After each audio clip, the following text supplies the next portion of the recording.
America को ये नागवार गुजरा और अब ये बदलाव हम यूएस के जो डिफेंस डिपार्टमेंट है उसकी तरफ से देख रहे हैं कि इंडो जो शब्द है जिसे ट्रंप के पहले कार्यकाल में जोड़ा गया था उसे हटा दिया गया है। मेरी चिंता इसलिए भी है स्वर्ण सर क्योंकि अब तक हम ट्रेड को लेकर अमेरिका के साथ जो है गुत्थम गुत्थी या फिर उलझनों को सुलझाने की कोशिश कर रहे थे, लेकिन अब तो ये डिफेंस का भी मामला सामने आ रहा है जो कि भारत की चिंताओं के दायरे को और ज्यादा ब्रॉड विस्तृत करता है। जी धन्यवाद नेहा जी। पहले तो आत्मजीत सिंह से मैं बिल्कुल सहमत हूँ कि अमेरिका की जो विदेश नीति है वो एकदम ट्रांजैक्शनल है। तो अमेरिका उसमें जो अंतर्राष्ट्रीय स्तर पर बदलाव आ रहा है उसको अग्रणी श्रेणी में सबसे आगे खड़ा है। वो इसलिए क्योंकि आज सभी बड़ी शक्तियां जो हैं उनकी विदेश नीति ट्रांजैक्शनल ही है। जो विचारधाराओं से चलते थे वो युग समाप्त हो रहा है। आज हम डी आइडियोलॉजाइजेशन की बात करते हैं, डी टेरिटोरियलाइजेशन की बात करते हैं। विदेश नीति सभी बड़ी शक्तियों की अब ज्यादा से ज्यादा ट्रांजैक्शनल होती हुई नजर आती है। अमेरिका की भी उसी तरह से है, चीन की भी उसी तरह से है, रूस की भी है। तो पहली बात तो ये। दूसरा बात ये कि इंडो पैसिफिक कमांड को पैसिफिक कमांड वापस नाम उसका लौटा देना अपने आप में संकेत है कि राष्ट्रपति ट्रंप हिंद प्रशांत सागर में जो उनका दिलचस्पी थी उसकी सोच में बदलाव है। वो सीधा राष्ट्रपति शी जिनपिंग से बात करना चाहते हैं, वो सीधा राष्ट्रपति पुतिन से बात करना चाहते हैं। ये कितनी बड़ी जो है एक परेशानी भारत के लिए। वो उनकी जो सोच है वो संस्थानों को नकार कर व्यक्तिगत तौर पर नेताओं से बात करने में विश्वास रखते हैं। पिछले ही महीने 2 महीने पहले उन्होंने 65 ऐसे मंचों की एक सूची जारी की जिससे अमेरिका अलग होना चाहता है, हटना चाहता है। जबकि यही सब अंतर्राष्ट्रीय मंच हैं जो आज तक अमेरिका का अंतर्राष्ट्रीय नेतृत्व को बनाने में सहायक थे। उनकी सोच ऐसी है कि मैं व्यक्तिगत नेताओं से यदि सीधी बात करूंगा तो शायद मैं मेक अमेरिका ग्रेट अगेन का जो उनका नारा है उसको एक तरह से कार्यान्वित जमीन पर उतार पाऊंगा।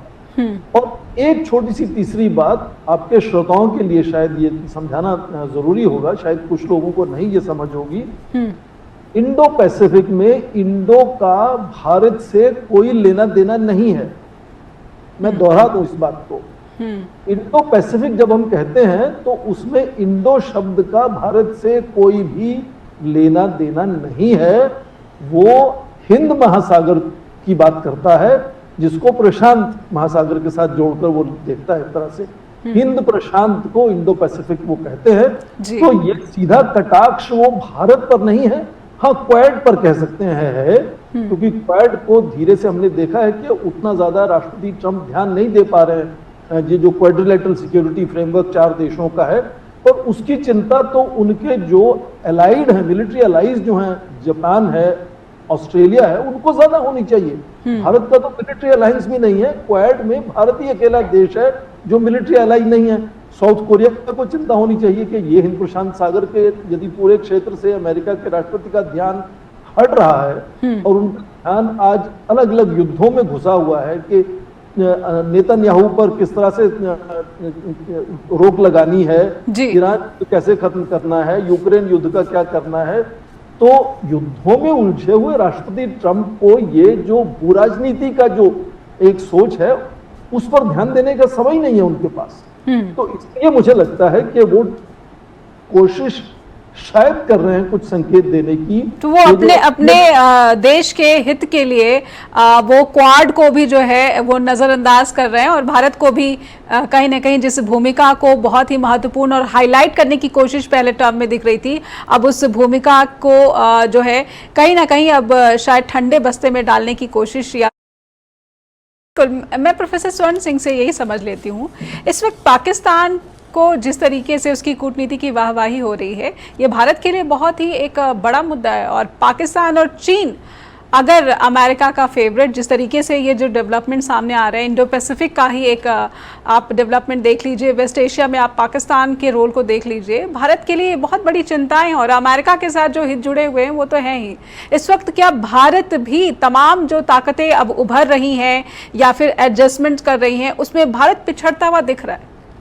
जी देखिए, अंतर्राष्ट्रीय स्तर पर आप देखने की कोशिश करें तो एक मुद्दा है जो लगभग सभी देशों का चिंता का विषय बना हुआ है, वो ये कि क्या वो अमेरिका के अंतर्राष्ट्रीय नेतृत्व पर अपनी सुरक्षा या विकास को लेकर भरोसा करें या ना करें।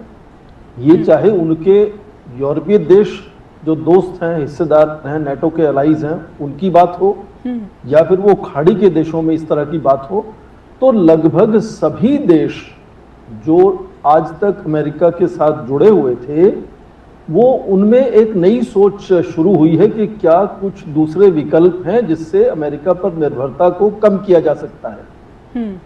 और इसीलिए आप देखें कि भारत की जो हमेशा से, चाहे उसको आप इंडिपेंडेंट फॉरेन पॉलिसी के हैं या स्ट्रेटेजिक इकोनॉमी का जामा पहनाएं, वो स्ट्रेटेजिक इकोनॉमी आज सभी देशों को एक दिलचस्प पहलू लगता है कि क्यों ना हम भी, जो ये गुट निरपेक्षता की बात भारत शुरू से करता आया है, क्या हम भी इस तरह की कोई सोच अपना सकते हैं। तो भारत का जो तालमेल है, आप देखें लगातार इन सभी देशों के साथ, अब देखें पहले कई दशकों तक भारत फ्री ट्रेड एग्रीमेंट की निगोशिएशन तो करता रहता था, पर फ्री ट्रेड एग्रीमेंट नहीं होते थे।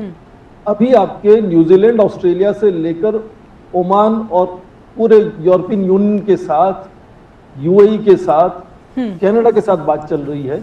लगातार आपके ये नए ट्रेड अरेंजमेंट्स बनते हुए नजर आ रहे हैं। वो इसलिए क्योंकि पर वो ट्रेड के फ्रंट पे तो सही है प्रोफेसर, लेकिन मैं थोड़ा सा डिफेंस को मुझे लगता है कि ज्यादा गंभीर चिंता का विषय माना जाना चाहिए, क्योंकि चीन का अगर समुद्र में एकाधिपत्य, इस पर अमेरिका को कोई आपत्ति नहीं है, तो ये भारत की चिंता है। सिर्फ दक्षिण कोरिया, जापान ही नहीं, ये भारत के लिए भी चिंता है। जी हाँ जी, सुरक्षा के नजरिए से भी भारत का आयात रूस से एक जमाने में 70% था।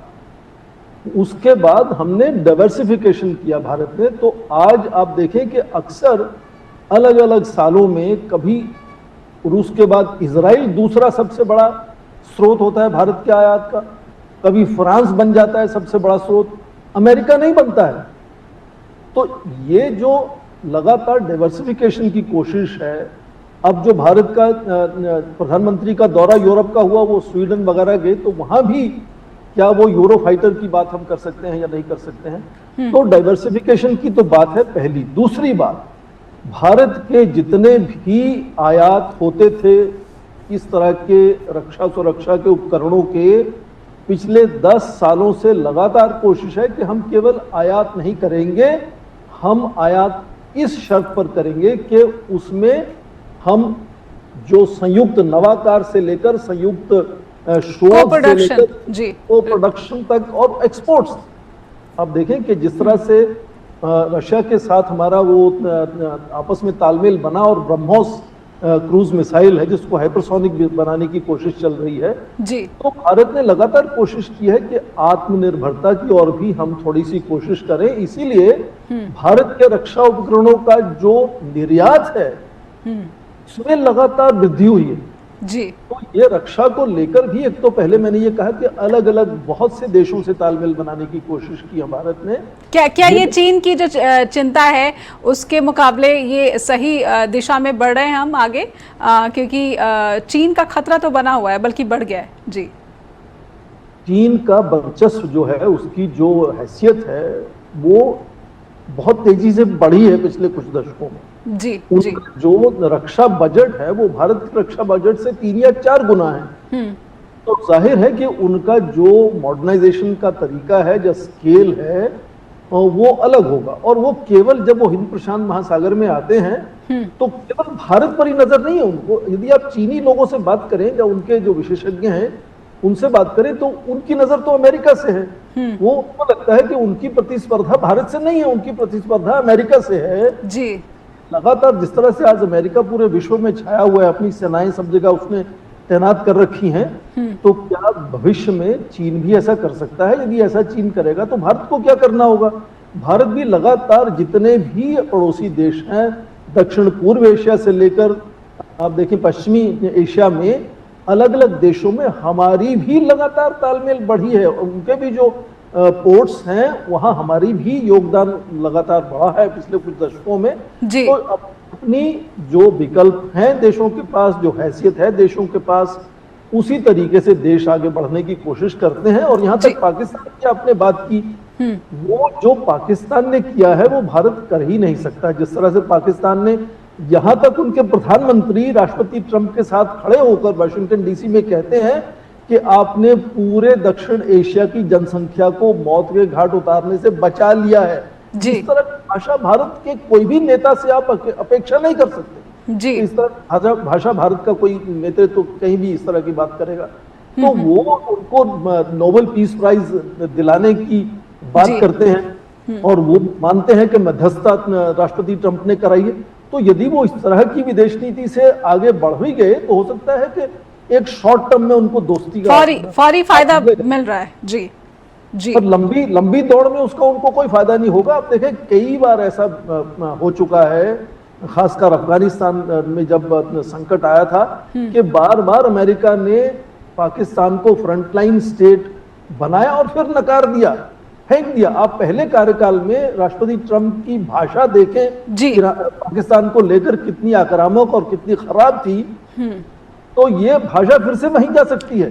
जी जी। समय समाप्त। जी। इसीलिए भारत को संयम से अपनी हिस्सेदारी अमेरिका से बनानी पड़ेगी, ताकि ये नहीं कि आज वो तय करें कि दोस्ती होगी और कल वो तय करेंगे कि बुरी भाषा का भी इस्तेमाल कर सकें। बिल्कुल, ऐसे में सख्त शब्दों का जो रोल है वो बहुत इंपॉर्टेंट हो जाता है। प्रोफेसर स्वर्ण सिंह, फॉरेन अफेयर्स एनालिस्ट के तौर पर बहुत बहुत स्वागत करती हूं मैं आपका। और शुरुआत में प्रोफेसर स्वर्ण सिंह आपसे ही करना चाहती हूं। लंबे समय से इसी मीटिंग की जो है इस अपेक्षा की जा रही थी और आखिरकार प्रधानमंत्री नरेंद्र मोदी और ट्रंप आमने सामने हुए। क्या जो चिंताएं जताई जा रही थी कि भारत और अमेरिका के संबंध थोड़े दूर होते दिख रहे हैं, रिश्तों में खटास बढ़ गई है, आप इसे कैसे देखते हैं? देखिए नेहा जी, इसमें कोई दो राय नहीं कि पिछले करीब 2 साल से, जब से राष्ट्रपति ट्रंप सत्ता में फिर से आए हैं जनवरी पिछले साल से, आपसी रिश्तों में थोड़ी तो टकराव बनी रही है। और आप ये देखें कि पहले कार्यकाल के 4 साल में और अभी तक कुल मिलाकर करीब 9 बार प्रधानमंत्री राष्ट्रपति ट्रंप से मिल चुके हैं। और जैसा कि विदेश मंत्रालय खुद कह चुका है औपचारिक तौर पर, पिछले साल 8 बार उनकी फ़ोन पर बातचीत हो चुकी है। तो इतना जो लगातार तालमेल उनका आपस में है, उसमें ये 16 महीने का जो अंतराल आपने देखा कि पिछले साल फरवरी के बाद अभी उनका जो आपस में बातचीत हुई G7 के शिखर सम्मेलन में, तो ये अंतराल थोड़ा सा बड़ा था और वो अंतराल ही है जिसमें लगातार आपस में शायद कुछ हद तक तनाव भी कुछ बिंदुओं पर बना रहा है, कह सकते हैं। ये देरी का कारण कुछ इस तरह से भी हो सकता है कि जब वो जून में पिछले साल कनाडा गए थे G7 के शिखर सम्मेलन में, तो आपसी बातचीत नहीं हो पाई थी क्योंकि उस वक्त राष्ट्रपति ट्रंप को अचानक जल्दी से वापस वाशिंगटन लौटना पड़ा। और उसके बाद जब दिसंबर में ईस्ट एशिया समिट या आसियान समिट हुआ मलेशिया में, तो राष्ट्रपति ट्रंप तो आए थे पर भारत के प्रधानमंत्री उसमें नहीं शामिल हो पाए थे। तो ये कारण भी आप समझ सकते हैं कि शायद उसके रहे होंगे कि उनकी बातचीत आपस में नहीं हुई। पर जब आपका भाषा और बॉडी लैंग्वेज को आप देखते हैं, जब उनकी आपस में आमना सामना हुआ ये G7 के शिखर सम्मेलन में, तो आपने जरूर ध्यान दिया होगा कि एक तरह का संयम और सीमित व्यवहार आपने देखा होगा प्रधानमंत्री मोदी का उसमें। आप देखें कि उनका प्रधानमंत्री मोदी का या कि डोनाल्ड ट्रंप का भी? मैं प्रधानमंत्री मोदी की तरफ से बात कह रहा हूं। ये कि आप देखें उनका जो टिपिकल बेयर हग है वो नहीं हुआ इस बार। आप देखें 20 सेकंड का हैंडशेक हुआ उसमें और उसके बाद छोटी सी बातचीत हुई। और एक तरह से आपने जब पहले भी देखा कि जब G7 के शिखर सम्मेलन के सत्र में राष्ट्रपति ट्रंप साथ बैठे हुए थे प्रधानमंत्री के, तब भी उन्होंने ये अंतर्राष्ट्रीय स्तर पर जो हमारे मैरीटाइम सेलर्स की चिंता की और ये भी कहा कि अंतर्राष्ट्रीय स्तर में आज, अंतर्राष्ट्रीय संबंधों में आज संसाधनों की कमी नहीं है, विश्वास की कमी है। तो उन्होंने अलग अलग तरह से इशारा किया है कि भारत अपनी शर्तों पर ही बातचीत करेगा और बातचीत करके हमें चीज़ों को सुलझाने की ज़रूरत है। और ये बात दूसरी तरफ से आप कह सकते हैं कि अमेरिका की तरफ से भी लगातार कोशिश है कि अपनी बातों को मनवाया जाए और उसमें लगातार बातचीत हो रही है। आप देखें कि पिछले ही महीने वहाँ के पहले एक उनका जो ट्रेड रिप्रेजेंटेटिव के ऑफिस से एक डेलीगेशन आया था, उसके बाद फिर वहाँ के विदेश सचिव जो हैं, विदेश मंत्री मार्को रूबियो यहाँ थे। अभी 1 और 4 जून के बाद में फिर वहां से एक प्रतिनिधिमंडल आया, वो था अप्रैल में हमारा प्रतिनिधिमंडल वहां गया।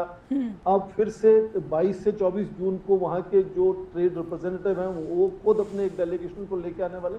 तो बातचीत लगातार, ऐसा नहीं कि बातचीत नहीं हो रही, बातचीत लगातार हो रही है। चीजों को कुछ हद तक सुलझाया भी जा चुका है। एक समय में 50% आप देखें टैरिफ था, उसको कम करके 18% किया गया है। और मतलब बातचीत हो रही है, पर उसके साथ साथ तनाव भी बने हुए हैं चीजों को लेकर, खासकर खाड़ी के युद्ध को लेकर जो भारत की सोच रही है कि एक तटस्थता का हमारा जो एक रवैया है उसको लेकर खाली आमना सामना नहीं हुआ जैसे आप देखते हैं हर बार उनको पहले मिलते हुए। इस बार थोड़ा सा संयम कह सकते हैं उसमें नजर आया। पर क्योंकि दोनों नेता आपस में मिले हैं तो मुझे आपस में जो समझ साझा हुई है उनकी, उससे आने वाले समय में जो आपसी बातचीत प्रतिनिधि मंडल के स्तर पर होती है, मुझे लगता है उसमें थोड़ी सी तेजी या उसमें थोड़ी सी ज्यादा बदलाव आप शायद देख पाएंगे आने वाले समय में। पर यहाँ तक बात है कि आपस में भारत को अमेरिका की या अमेरिका को भारत की जरूरत है या नहीं, वो हमेशा से जरूरत बनी रहेगी। पर मैं एक छोटी सी बात से इस अपनी टिप्पणी का अंत करूंगा।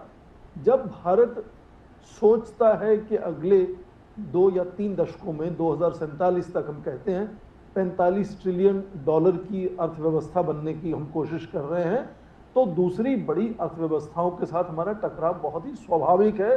और ये ऐसा नहीं कि एक मुलाकात हुई राष्ट्रपति ट्रंप की और प्रधानमंत्री मोदी की और सारी चीजें सुलझ जाएंगी। कुछ ना कुछ इस तरह का टकराव लगातार बना रहेगा। पर उसका ये मतलब नहीं कि कई दूसरे आयामों में हिस्सेदारी साझेदारी नहीं होगी, वो भी लगातार बनी रहेगी। ये तालमेल बनाने की कोशिश ये है कि संतुलन हो, ताकि आपस में जो बातचीत या दोस्ती है उससे फायदा ज्यादा हो, टकराव कम हो। पर आप अभी मान रहे हैं कि ये जो है एक कोल्ड शोल्डर भारत के प्रधानमंत्री की तरफ से राष्ट्रपति ट्रंप को दिया गया है। डू यू अग्री कि it was a cold shoulder? जी नहीं, मैं ऐसा नहीं कहूंगा। मैं ये कहूंगा सीमित संयम का एक उन्होंने एक तरह से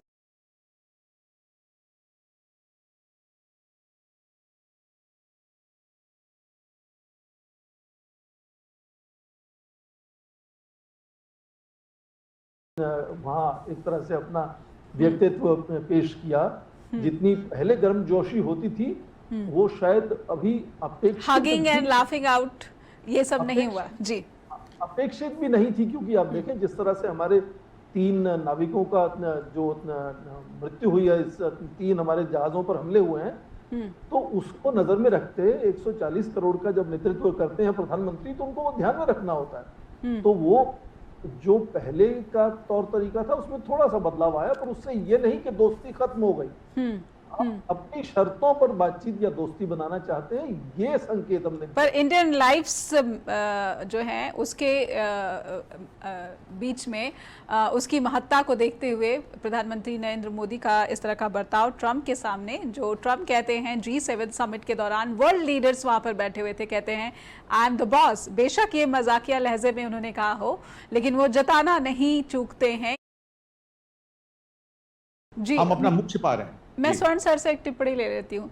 स्वर्ण सर, अलग अलग बहुत सारे स्टेटमेंट प्रधानमंत्री नरेंद्र मोदी के सामने आए और उसमें अधिकतर में मैं देखती हूँ कि वो भारत के जो है पक्ष को उतना स्ट्रांगली नहीं रिप्रेजेंट करता है शायद, बल्कि अंतर्राष्ट्रीय स्तर पर क्या होना चाहिए ये सजेशंस देता है। कोई किसी किस्म की जो है भारतीय प्रतिनिधित्व में स्पष्टता की भी कमी दिखती है। आप इस सवाल को कैसे देखते हैं? देखिए, विदेश नीति में कभी भी आसान विकल्प नहीं होते कि आप आसानी से जो चाहें वो चुन लें। अंतर्राष्ट्रीय जो मंच होते हैं उनमें हर देश अपने राष्ट्र हित को लेकर आगे बढ़ता है, इसलिए वहाँ का माहौल काफी जटिल होता है। उसमें अपनी बात को बहुत संभल कर कहने की जरूरत होती है। आप कोई अपनी जो मन में आए वो बात नहीं कह सकते। ये चाहे कोई बड़ी शक्ति का राष्ट्र अध्यक्ष हो या कोई भी हो, सब पर लागू करता है। इसलिए मुझे लगता है कि जहां तक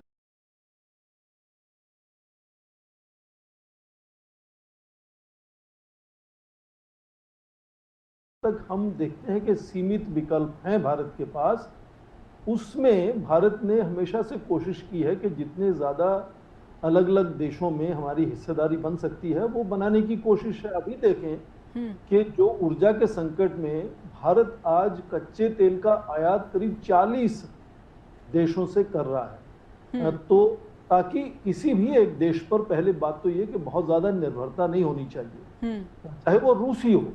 एक जमाने में आप देखें कि 1% हिस्सा था रूस का, बढ़कर 38% पहुंच गया।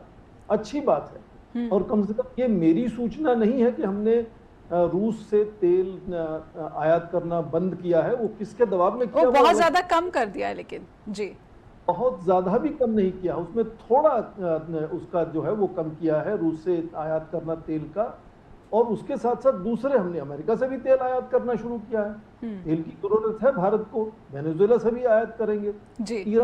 ईरान से भी आयात कर रहा है भारत, जितना हो सकता है। खाड़ी में वहां रुकावटें हैं, चिंता है, और वहां जो खाड़ी में जहाजों पर हमले हुए, तो भारतीयों को यदि आप गिनने लगेंगे तो वो तो केवल 13 पर नहीं रुकेंगे। फिर आप देखें अलग अलग देशों में वहां और भी भारतीय मरे हैं, और ईरान के हमलों से मरे हैं, पर ईरान कहता है कि हमला हमने किया ही नहीं, हमारा नाम लगाया गया है, इजराइल ने हमला किया है। पर अमेरिका तो कह रहा है कि हमला हमने किया, उसके बाद भी खेद तक नहीं जताया जी। तो इसीलिए, क्योंकि अमेरिका ने माना कि ये 3 जहाजों पर हमारा हमला था और उसमें 3 भारतीय की मृत्यु हुई है, इसलिए मैंने 3 का नाम दिया, जो जिन पर बातचीत औपचारिक तौर पर विदेश मंत्रालय से हुई भी है। कहा गया है अमेरिका के जो चार्ज डे अफेयर्स को बुलाया गया था वहां जी। तो सीमित विकल्पों में किस तरह से आपको चलना है, इस तरह से कि आपकी दुनिया में तालमेल और साझेदारी ज्यादा हो और टकराव और दुश्मनी कम हो। तो ऐसा नहीं कि रूस से हमने पल्ला झाड़ दिया है। आज भी भारत की रक्षा के उपकरणों का आयात 40% के आसपास केवल एक देश से होता है, उसका नाम है रूस जी जी। और अमेरिका की धमकियों के बावजूद हमने S-400 वहां से आयात किए।